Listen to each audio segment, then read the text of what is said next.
Mes chers compatriotes, alors,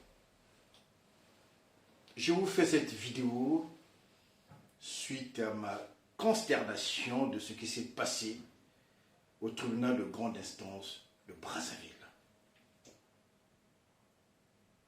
C'est l'affaire Sarah Ndenge. Une affaire scandaleuse. Une affaire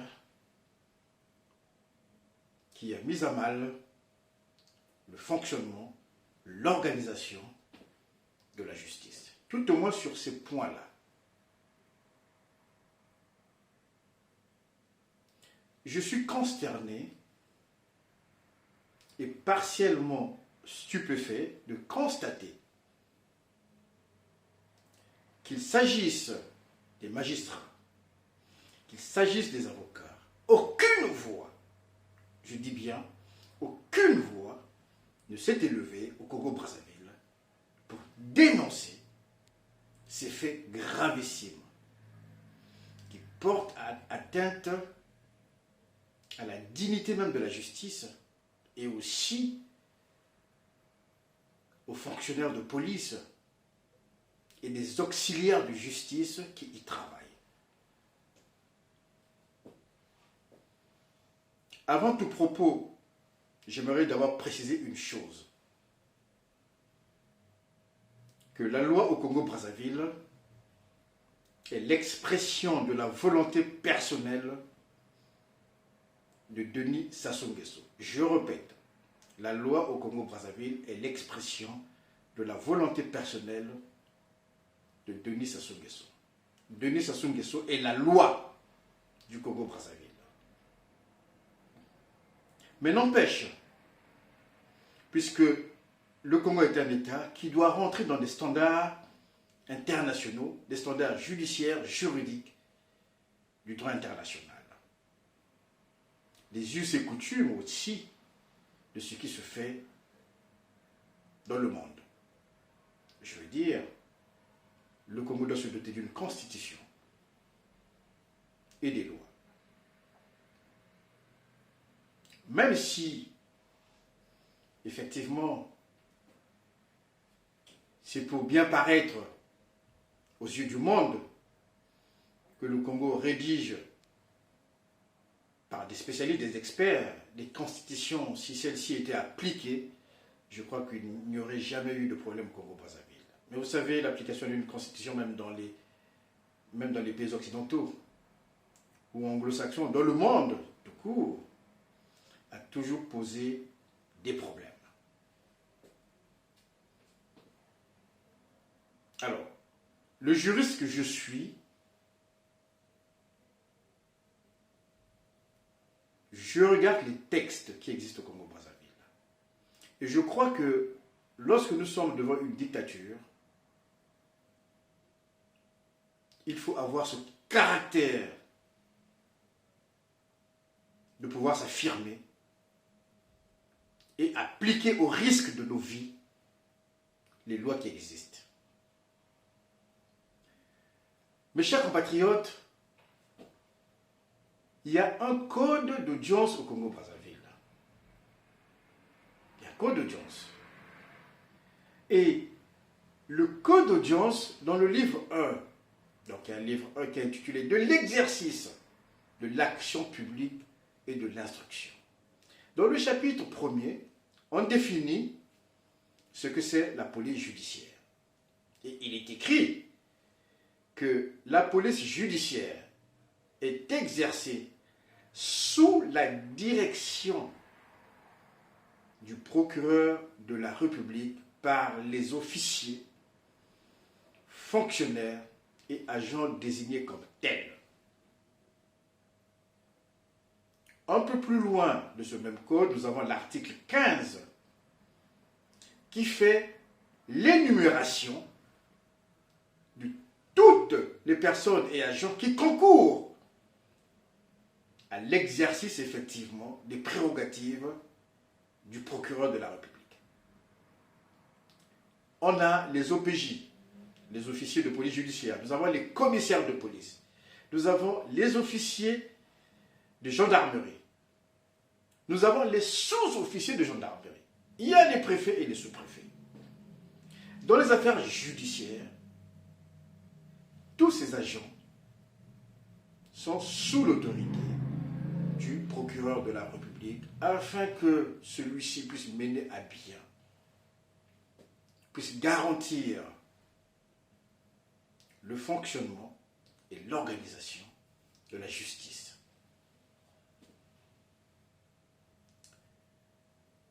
Dans l'affaire Sarah Ndenge, il est consternant de voir que cette fille qui va semer du trouble dans un palais de justice, qui va gifler un greffier, qui va brutaliser verbalement un gendarme, qui va en quelque sorte troubler l'ordre public, du bon fonctionnement de la justice. Cette fille-là, effectivement, c'est à juste titre qu'elle a été placée en garde à vue. Mais les images que j'ai vues, la garde à vue, c'est pas ça. Cette fille-là n'a pas été placée en garde à vue. Parce que les agents, je crois, savaient qu'il était la fille du sulfureux général Ndenge Jean-François. Parce qu'une garde à vue, on n'a pas son sac, on n'a pas son téléphone, on n'a rien du tout. Mais là, c'est une garde à vue de confort. Soit. Mais on ne peut pas envoyer des gendarmes venir brutaliser un procureur adjoint. C'est du jamais vu. Le procureur adjoint, en l'absence du procureur de la République, a l'autorité sur tous ces agents-là. Mais vous remarquerez que Okongakala, qui est le procureur de la République, n'a tenu jusqu'aujourd'hui, n'a fait jusqu'aujourd'hui aucune déclaration. Parce que l'indignation doit envahir la corporation. Les magistrats doivent s'indigner. Les magistrats doivent parler. Les magistrats doivent certainement s'adresser à qui de droit pour faire cesser ces troubles et que cela ne puisse plus se répéter. Mais personne n'a parlé. Personne. Les éléments envoyés par Ndenge Jean-François sont allés brutaliser donc le procureur adjoint, M. Bongo, et tous les greffiers, pour sortir de cette cellule de garde à vue de confort de cette fille mal éduquée, en l'occurrence ici Sarah Ndenge. C'est étonnant que les choses se passent comme ça, mais c'est pas aussi étonnant que ça. Lorsqu'on analyse l'articulation des normes qui gouvernent notre pays, le Congo-Brazzaville, on se rend compte qu'effectivement, que les choses doivent se passer ainsi. Voyez-vous, la constitution du Congo-Brazzaville que Sassou Nguesso a imposée au peuple congolais, dans son article 96, j'ai toujours dit que cet article-là était criminogène et liberticide. C'est la source de tout ce que nous connaissons de gravissime aujourd'hui. Le génocide du Poul et tous les crimes commis. Chakona et j'en passe. C'est là la source, la protection même, l'immunité constitutionnelle du président de la République, de Jean-François Ndenge, de Dominique Okemba, de leurs milices fortement ethnicisées, de la police et de la gendarmerie. C'est là l'immunité constitutionnelle. C'est-à-dire que l'article 96 de la Constitution dispose aucune poursuite, écoutez-moi très bien, aucune poursuite pour les faits qualifiés de crimes, délits ou par manquement grave à ses devoirs commis à l'occasion de l'exercice de ses fonctions, donc je dis bien aucune poursuite, ne peut plus être exercée contre le président de la République après la cessation de ses fonctions. Ça veut tout simplement dire que M. Sassou Nguesso Denis, président par effraction du Congo-Brazzaville, ne peut être poursuivi pour des crimes et délits commis avant, pendant et après l'exercice de ses fonctions. Et cette immunité constitutionnelle couvre aussi toutes les actions criminelles et des actions constitutives de délit, des actions commises par ces exécutants, c'est-à-dire ici, comme je l'ai dit, la police, la gendarmerie, Jean-François Ndenge et les autres. C'est ce qui explique que le primat de l'exécutif sur le judiciaire a été constitutionnellement consacré. Ce qui veut dire que Okongakala ne peut recevoir ses ordres que de Jean-François Ndenge et de Dominique Okemba. Puisqu'ils sont là les bras armés de Sassou Nguesso Denis. C'est ce qui explique le silence de M. Okongakala. Puisque c'est un instrument à la merci de Jean-François Ndenge et Dominique Okemba. Ce sont ces personnes-là qui actionnent l'action folklorique dirigée par Okongakala. Ici, ce qui est grave, c'est que c'est le procureur adjoint, c'est-à-dire que celui qui est proche de lui, celui avec qui il travaille, qui a été violenté, son autorité a été bafouée,